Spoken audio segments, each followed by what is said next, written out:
darle la palabra al defensor del pueblo. Carlos, conviene destacar que acabamos de recibir un nuevo documento del Jurado Electoral Especial dando cuenta que la candidatura presidencial de UPP, encabezada por el señor José Vega Antonio, ha sido declarada improcedente.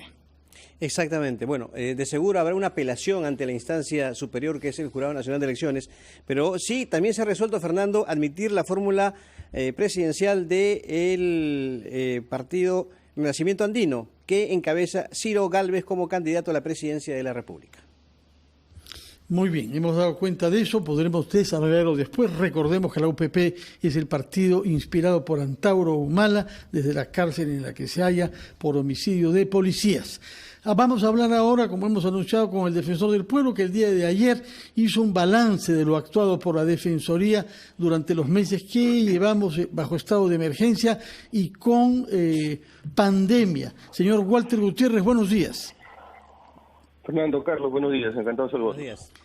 Se le escuchó ayer bastante severo, sobre todo en torno a un tema, la falta de transparencia en organismos del Estado y la carencia de coordinación entre ellos y con el sector privado.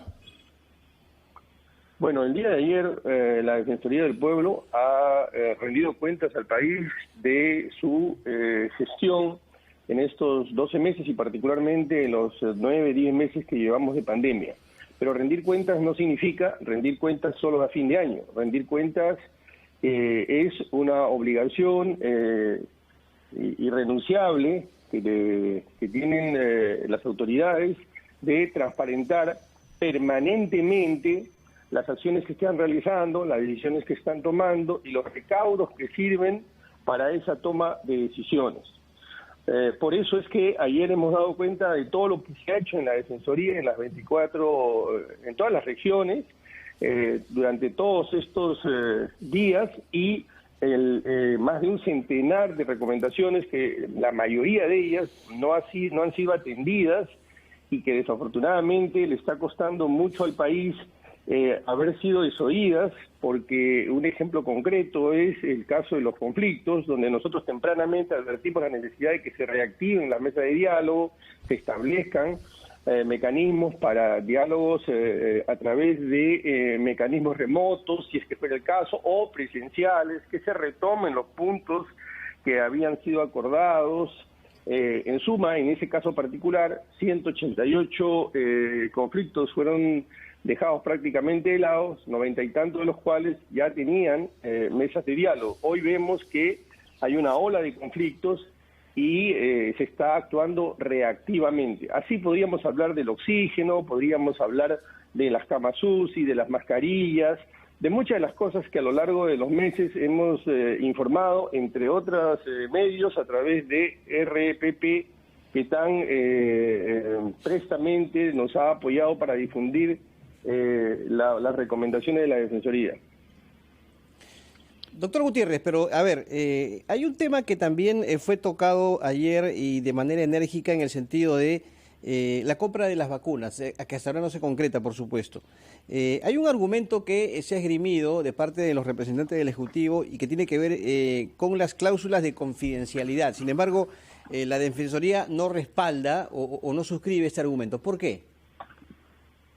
Bueno, en ese caso concreto, quiero también recordar que nosotros incluso sacamos un comunicado, enviamos una carta abierta al presidente de la República sobre la necesidad de que exista un plan de vacunación. Primero, exista transparencia respecto del portafolio de negociaciones, el proceso de negociaciones, planes, y plan suponía todo este largo proceso de vacunación, el tema logístico, pero por supuesto la adquisición de la vacuna. Uno de los argumentos, no es el único, pero uno de los argumentos que se nos dio en el Consejo de Estado fue que estos contratos alojaban, tenían cláusula de confidencialidad. Nosotros dijimos que una cosa es que en efecto este tipo de contratos pudieran tener cláusula de confidencialidad, y otra cosa muy diferente, muy distinta, es que los contratos sean secretos, que los contratos sean confidenciales. Tanto esto es así que usted tiene que nuestros vecinos, nosotros formamos parte de la Alianza del Pacífico. ahí hay 4 países, México, Chile, Colombia y Perú. Somos los únicos que no tienen vacuna.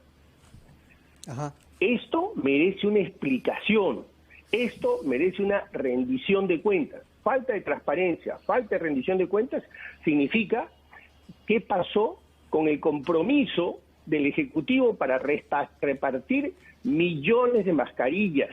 Solo se repartieron 10 millones y una sola vez. Y dijimos que se tenía que hacer durante todo el año porque la pandemia nos iba a acompañar desafortunadamente por más de un año. No se cumplió. Con Defensor, el oxígeno perdón, fue lo mismo. Y Sí. sobre ese tema, justamente el enfoque de la pandemia, ¿cuál es su opinión sobre lo que ha manifestado el prestigioso editor de la revista The Economist, Michael Reid, quien apunta a que una de las causas es la mala gestión del gobierno de Martín Vizcarra? A ver, yo no quiero personalizar, solamente voy a hablar de algo que me parece capital y el día de ayer nosotros lo referimos. El Estado tiene el monopolio de la gestión sanitaria. Se arroga el monopolio de la gestión sanitaria. Esa gestión se espera que sea eficiente. ¿Eficiente qué significa? Oportuno, sin costo de vidas o con el menor costo de vidas posible, el menor costo de la salud de las personas, lo más rápido posible, con la mayor cobertura posible y con la mayor seguridad posible. Entonces, este concepto básico, si lo trasladamos a las capas UCI, lo trasladamos a el oxígeno, si lo trasladamos a las mascarillas, si lo trasladamos a la vacuna, los resultados creo que son evidentes. Ha sido una pésima gestión. El problema es la pésima gestión. Lo dijimos en abril, en mayo, también en RPP. La supervisión que hizo la Defensoría del Pueblo sobre los planes, aquellos que en ese momento tenían planes de contención, eran planes contrahechos, planes que no respondían a la realidad, que no articulaban los subsistemas, y en ese momento dijimos también en el Consejo de Estado que era fundamental que el Estado busque mecanismos para ayudar a las regiones. Tardíamente se creó el comando COVID justamente para ayudar a las regiones. Pero desafortunadamente, como usted ve, los resultados no han sido los esperados, y por eso es que la Defensoría demanda que todos los sectores, particularmente salud, el Ejecutivo en general, rindan cuentas, y por eso también estamos pidiendo las actas del Consejo de Ministros que se hagan públicas, porque necesitamos saber cuál ha sido la base objetiva para la toma de decisiones. Y estamos pidiendo también las actas del Consejo de Estado, porque el país necesita transparencia, no con un afán fiscalizador y contralor, sino con un afán de conocer y con el propósito de no repetir errores, con el propósito de corregir errores. Lo que nos interesa es que ahora a este gobierno, como en su hora nos interesó que en el caso anterior, le vaya bien, pero para que le vaya bien no debe cometer errores. Tiene que conocer la realidad y tiene que responder todas las recomendaciones que la Defensoría ha hecho, porque estas siguen vigentes. Sí, claro que sí, defensor. El otro gran campo, junto al tema sanitario, ha sido el de los conflictos sociales. ¿Qué dijeron ustedes en vista de que tienen un seguimiento de los conflictos y una metodología ya de varios años? ¿Qué dijeron ustedes sobre lo que estaba germinando en Ica en particular, en La Libertad también, y que ha estallado de súbito ante la opinión pública que no estaba informada de lo que estaba sucediendo ahí? Bueno, ahí quisiera señalar 3 cosas, Fernando. En primer lugar, uno de los graves errores que tenemos es creer que nosotros damos leyes y bueno, las leyes van a cambiar la realidad. Dimos una ley de promoción agraria y bueno, la dejamos ahí más de 20 años. Ahora se quiere dar una ley y cree que la ley también va a cambiar la realidad. La tarea del legislativo es hacerle un seguimiento a esas leyes, evaluar qué tan eficiente ha sido la ley, porque la eficiencia no solo se le exigimos al Ejecutivo, se le exigimos también al Congreso. El Congreso tiene que ubicar cuáles son sus verdaderas competencias y hacerle seguimiento a las normas. Entonces, las leyes no cambian realidades, se dan normas y se le hace seguimiento para ver si están funcionando y se le hacen los ajustes, no se le abandonan por 20 años. En segundo lugar, nosotros también dijimos en nuestro informe especial de julio de conflicto, dijimos la necesidad de la inteligencia. Un país sin inteligencia, sin construcción de información, que permita identificar tempranamente los conflictos, es un Estado condenado al fracaso. No solo en conflictos, pero particularmente en conflictos. Y en el caso agrario, el año 2019... nos han reportado el jefe de la oficina de ICA que en estas visitas de promoción que hacíamos en la Defensoría, nosotros ya habíamos identificado problemas de demora en SUNAFIL, morosidad en las respuestas. Doctor Gutiérrez, pero a ver, hablando del Congreso, ¿cree usted que el Parlamento es el foro indicado para resolver un tema de esta naturaleza? Me refiero al conflicto agrario, el régimen laboral, el establecimiento de sueldos básicos, en fin. Bueno, recuerde, Carlos, Fernando, recuerden, en la década de los 80, los sueldos, el sueldo básico ha tenido distintos nombres. Cerca de 20, 30 nombres distintos.